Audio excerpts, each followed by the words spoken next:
Salutations tête de nage, je suis le chef et bienvenue dans cette nouvelle review mensuelle, même si c'est pas forcément tous les mois depuis quelques temps maintenant, du dernier chapitre de Dragon Ball Super, le chapitre 76, disponible gratuitement et légalement sur l'application de la Shueisha Manga Plus, bien évidemment.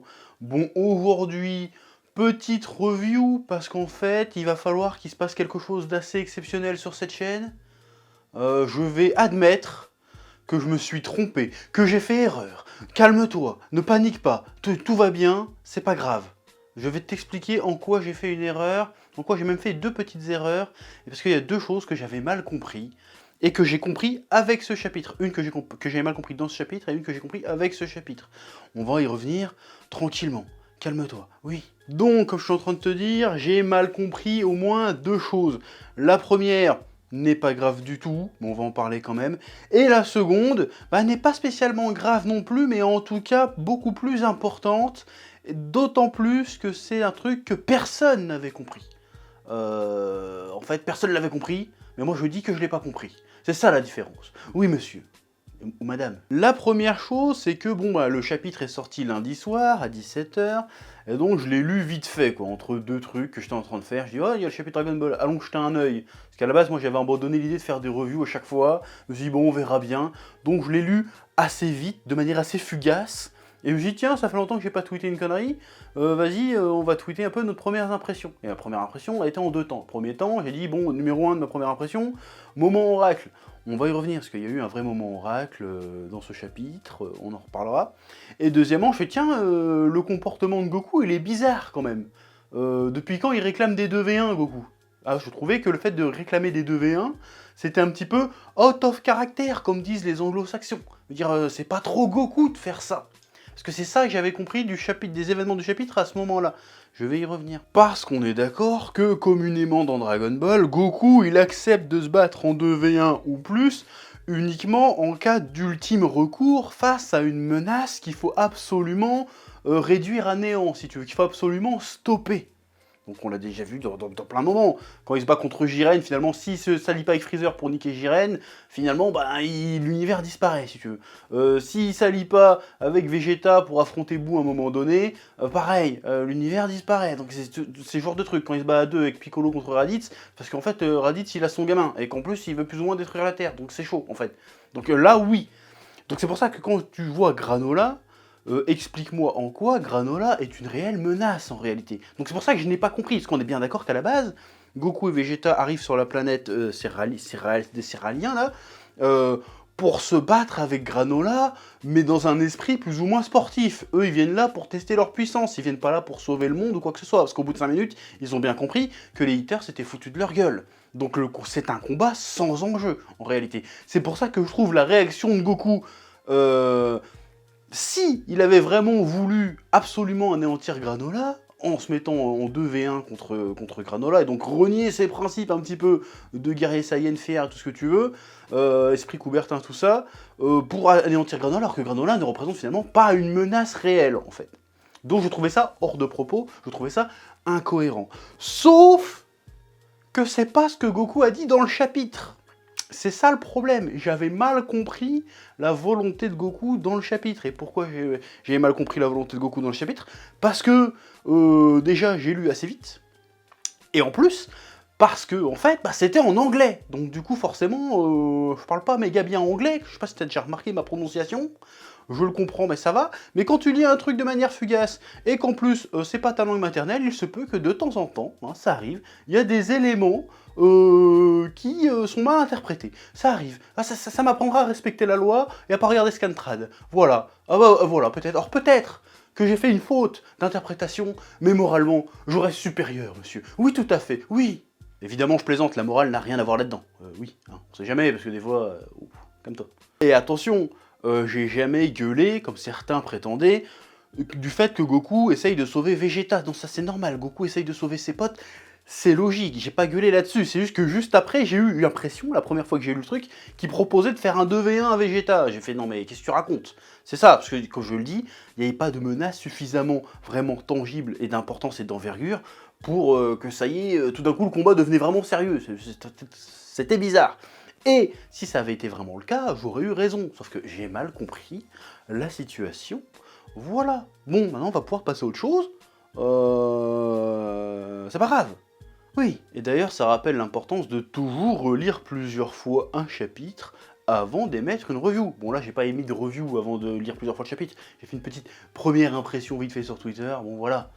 Mais bon, au suivant, sujet suivant, oui. Alors, la seconde chose que je n'avais pas compris et sur laquelle donc je faisais erreur, quoique pas totalement, mon analyse du chapitre 75 est juste en fait, est juste justifiée par le 76 finalement. Parce que c'était ça la question que je posais dans le 75, c'est où vous allez avec Vegeta.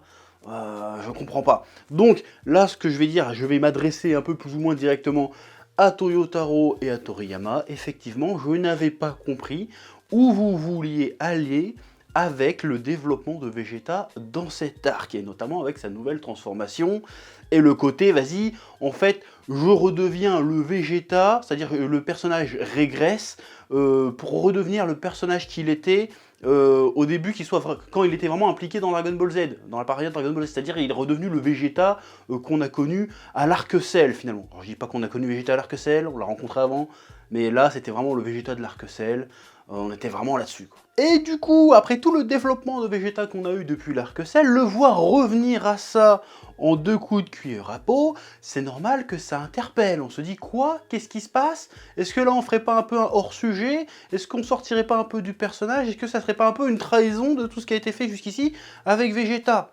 Et cette inquiétude, cette question était complètement, putainement légitime. Oui, à la lecture du chapitre 75, le parti pris ne semblait pas vraiment pertinent. Mais à la lecture du 76, en fait, on comprend que carrément si, c'était carrément pertinent de faire ça, en fait.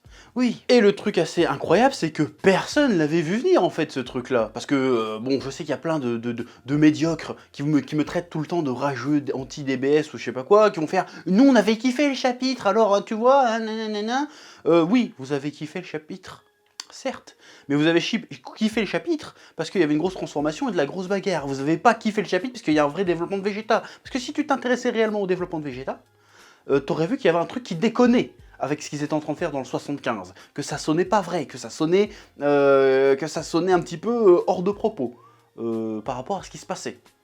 Voilà, et tu n'as pas relevé ça, et tu n'as pas vu non plus, ceux qui me traitent de rageux, parce que personne l'a vu venir, qu'en fait ça servait un propos auquel on s'attendait pas. Toyotaro et Toriyama nous emmenaient quelque part avec ça, en réalité. Voilà. Donc vous avez kiffé juste pour la bagarre, faites pas genre que ça y est, vous avez tout compris à la vie. Non, soyez pas hypocrite, dites la vérité un peu. Oui. Mais en quoi la régression temporaire du personnage de Vegeta était pertinente et qu'est-ce que ça raconte? Eh ben, je vais essayer de te l'expliquer.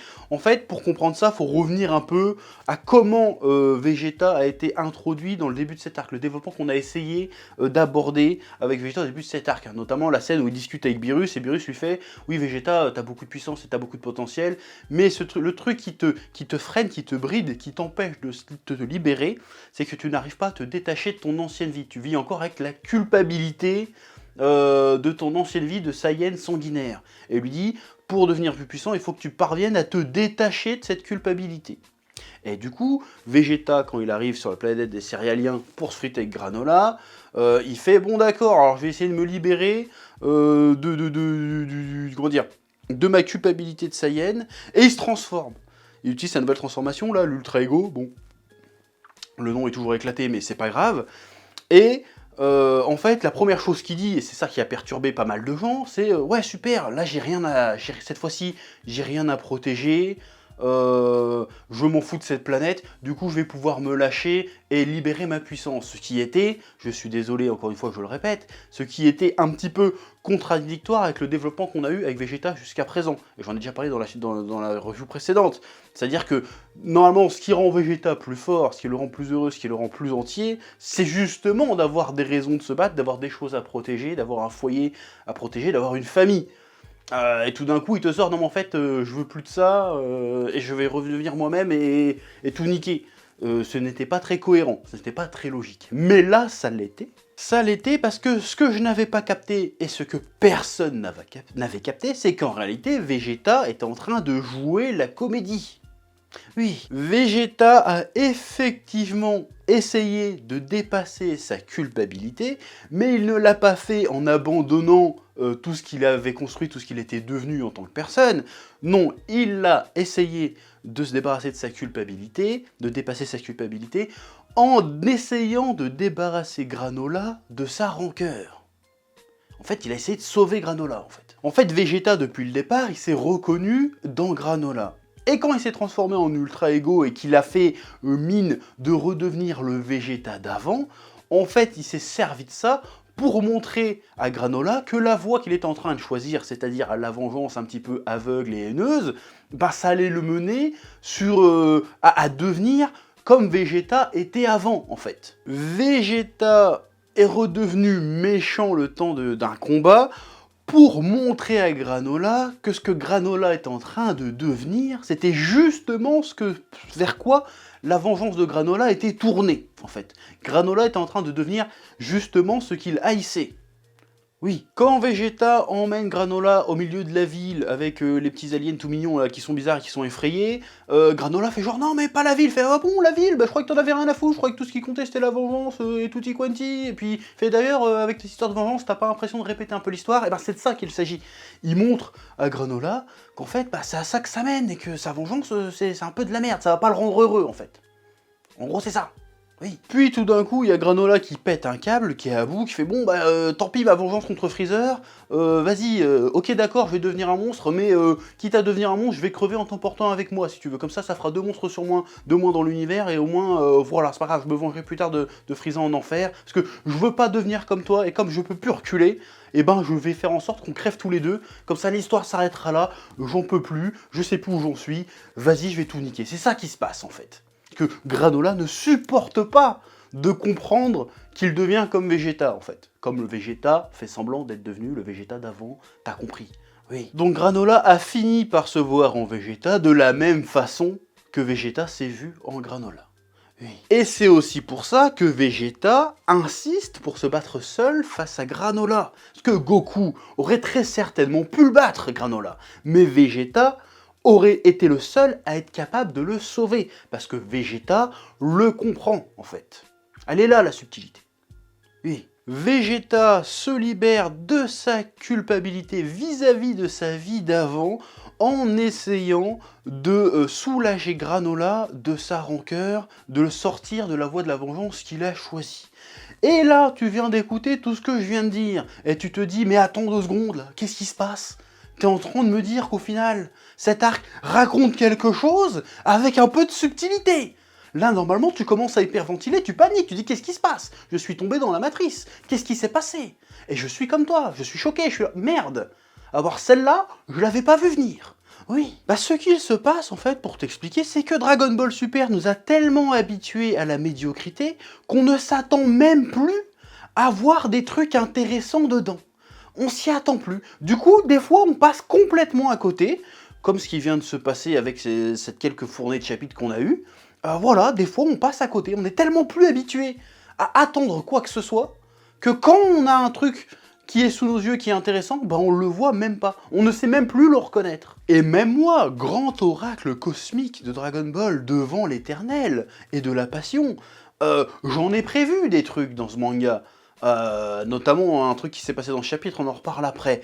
Mais jamais j'ai prévu qu'il réponde à ce point à mes attentes avec un chapitre sorti de nulle part. Ah ça, je l'ai pas vu venir, je l'avoue. Je suis sur le cul rien que de te le dire là. Je réalise pas encore. Oui. Alors attention, je dis que ce chapitre répond un peu à mes attentes. Certes, c'est sûr qu'il y a eu des trucs très intéressants, mais ça n'enlève pas tous les défauts qu'on a eu dans les chapitres d'avant. Hein. Certains avaient du sens, qui prennent vraiment sens avec ce chapitre, d'autres non. Ça change rien à ça. Les défauts que j'ai vus avant ne changent pas. Ça en invalide certains, certes, mais globalement, voilà, je me renie pas totalement. C'est juste que là, je comprends des trucs que je n'avais pas compris avant. Voilà, c'est tout. Avec ce chapitre, en fait, je me rends compte que cet arc, dans sa globalité, malgré ses quelques faiblesses, comme je viens de te le dire, répond à pas mal de mes attentes que j'ai avec DBS depuis le début. C'est-à-dire de me proposer un développement de personnage intéressant, un propos intéressant, raconté avec subtilité. Et là, on en a enfin un. On a eu des petits aperçus dans d'autres arcs, mais là on en a vraiment un qui du coup, rétrospectivement, quand tu regardes le schéma plus ou moins global, même si l'arc n'est pas encore fini, tu dis putain mais oui, ça fait sens en fait, ça fonctionne. Et on est tellement habitué pas habitué à voir un truc qui fonctionne. D'habitude, d'habitude, ça fait un truc qui te semble cohérent, puis tout d'un coup, ça devient de la merde. Là, on a eu des trucs qui semblaient pas cohérents, et arrivé à la fin, tu dis ah putain, en fait, c'était cohérent.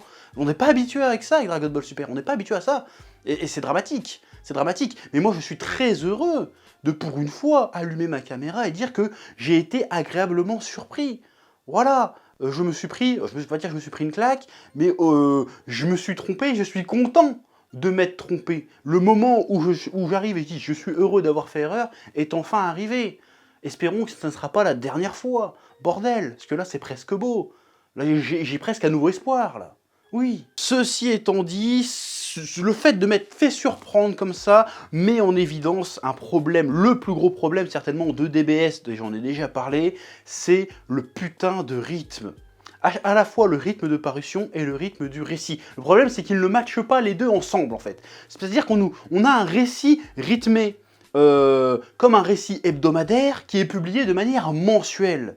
Ça ne fonctionne pas, ça ne marche pas.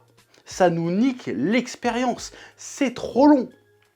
Je suis persuadé que tu relis l'arc Granola, peut-être même l'arc Molo, hein, je sais pas, je l'ai pas encore relu, parce que je crois qu'il n'est pas sorti en entier de toute façon. Tu relis l'arc Granola d'une traite en tome relié, je suis persuadé que les 3/4 des trucs qu'on trouve casse-couilles, ils passent crème en fait. Mais comme le format est étalé sur tellement de temps, que ça devient insupportable, comment ça n'avance pas. Là, le segment qu'on vient de lire, là, il a duré sur combien de temps en vrai? 6 mois au moins. C'est insupportable, c'est beaucoup trop long, ça ne colle pas. Il y a deux solutions pour régler ce problème, c'est soit vous passez Dragon Ball Super en format hebdomadaire, et à ce moment-là, ça marchera et l'expérience sera vraiment bien meilleure que maintenant, soit vous changez le rythme du récit, et vous faites un récit des chapitres beaucoup plus dense, quitte à passer les combats un peu plus au second plan. Je sais que quand je dis passer les combats au second plan quand on parle de Dragon Ball, c'est une hérésie. Mais à un moment donné, il faut faire des choix. Est-ce que tu veux que l'histoire avance et que ça nous raconte quelque chose de manière intelligible, compréhensible et rythmée, ou tu préfères 6 mois de combat où tu sais pas où ça va aller, et puis un chapitre de temps en temps qui te raconte de l'histoire. À un moment donné, il faut choisir. Moi, je préférerais ça, en réalité. Parce que pour moi, c'est le seul moyen, enfin les deux solutions que je te propose, c'est les deux seuls moyens de rendre Dragon Ball Super vraiment bon, en fait. Je pense que c'est la principale béquille. Le rythme de parution ne matche pas avec le rythme du récit. C'est insupportable. Voilà. Je suis sûr qu'on passe à côté, moi, plus ça va, plus je lis Dragon Ball Super, et avec ce chapitre comme ça fait que confirmer cette impression, plus j'ai l'impression que plus je lis en format mensuel, plus en fait on me vole l'expérience de lecture. Parce qu'en fait c'est des histoires qui se lisent par arc, c'est pas des histoires qui se lisent par format mensuel en fait. Ça ne marche pas, ce rythme épisodique mensuel ne fonctionne pas. Ça aurait été hebdomadaire, ça marcherait beaucoup mieux. Du coup, j'ai l'impression de me faire voler Dragon Ball, là, pour le coup. Que, en fait, depuis le début, on rage, mais c'est parce qu'en fait, on n'a pas la bonne expérience de l'histoire. Tu vois ce que je veux dire? Oui. Bon, sinon, il faut qu'on parle de la révélation de fin chapitre. Hein. Il y a Moneto qui se pointe et qui révèle à tous qu'en fait, lui, Granola et lui ont été sauvés à l'époque de l'invasion des Saiyans par un Saiyan gentil, enfin gentil, entre guillemets, qui se répondait au nom de Bardock. Et du coup, c'est la première fois officiellement que Bardock est réellement mentionné dans le canon. C'est-à-dire dans l'histoire principale, dans la trame principale. Alors oui, il avait été plus ou moins évoqué par Freezer lors de la saga Namek, et évidemment il y a eu les histoires avec dans les tomes de Jaco, et avec le film Broly, bien évidemment, mais il n'a jamais été mentionné dans l'époque présente dans le manga. C'est-à-dire que Goku n'a jamais entendu parler de son père, Vegeta, on ne sait pas s'il le connaît ou pas. D'ailleurs, la réaction à l'évocation du nom de Bardock, la réaction de Vegeta et Goku est très intéressante, parce que Vegeta est réellement choqué. Hein, tu vois, t'as la petite étoile à côté de sa tête qui montre qu'il est vraiment choqué. Donc ça veut dire qu'il a probablement connaissance de qui est Bardock, et Goku il est juste « Ouais, mais de qui il parle ce connard? Je sais pas. » Donc c'est assez rigolo. Voilà. Et là, je dois sortir, comme le veut la tradition, mon petit moment oracle, avec un extrait d'une ancienne review. Je te laisse regarder. Quand tu vois le flashback, tu te dis, peut-être, là, instant théorie, instant prédiction, l'avenir nous le dira, Peut-être que le flashback qu'on voit au début du chapitre n'est qu'une partie d'un flashback. Peut-être qu'on aura la suite du flashback. Peut-être que c'est vraiment Bardock et qu'on aura des scènes avec Bardock et Granola. Pourquoi pas une scène où Bardock épargne Granola, il essaye d'être gentil avec Granola, genre on a détruit toute ta race, mais toi reste caché petit, t'inquiète. Ça pourrait être marrant d'en apprendre plus sur Bardock. Voilà, donc encore une fois une prophétie qui se réalise. Gloire à l'oracle éternel, l'oracle cosmique. Inclinez-vous. Voilà, vous n'êtes pas digne. Voilà. Je rigole, hein, calme-toi, c'est une blague. Hein. Non, parce qu'il y en a, ils croient que je me crois vraiment pour un oracle. C'est pour te dire le niveau de connerie des gens. Je vous crache dessus, en fait. Oui. Blague à part, je trouve pas ça déconnant du tout de remettre Bardock sur le tapis à ce moment de l'histoire. Parce que l'un des sujets de l'arc, quand même, qui est évoqué, c'est le passé des Saiyans, c'est le peuple Saiyan, et leur cruauté, les actes de cruauté, de violence qu'ils ont commis à l'égard des peuples de la galaxie, et qui matchent parfaitement avec le sujet autour de Vegeta, qui est d'accepter ou de dépasser la culpabilité qu'il a en tant que Saiyan, ancien Saiyan sanguinaire. Ça pourrait être intéressant, parce qu'il y aurait un précédent. Vegeta entendrait parler d'un Saiyan qui s'est montré gentil, qui s'est montré clément, qui s'est montré bienveillant à l'égard d'un autre peuple. Du coup, Vegeta, peut-être que ça l'aiderait à déculpabiliser un petit peu du fait de ne pas être un vrai Saiyan. Parce que des fois, tu sens qu'il a l'impression de trahir un peu sa culture et son espèce en n'étant pas forcément un guerrier sans peur et sans reproche. Du coup, le fait qu'il y ait un précédent et qu'il y ait eu un autre Saiyan gentil avant lui, peut-être que ça le permettrait de mieux accepter sa condition. Que finalement, je suis pas vraiment contre nature en fait, c'est qu'il y a eu un précédent, les Saiyans peuvent être gentils. Voilà, parce que Goku, c'est un cas à part, il n'a pas été élevé par les Saiyans, donc c'est un autre délire.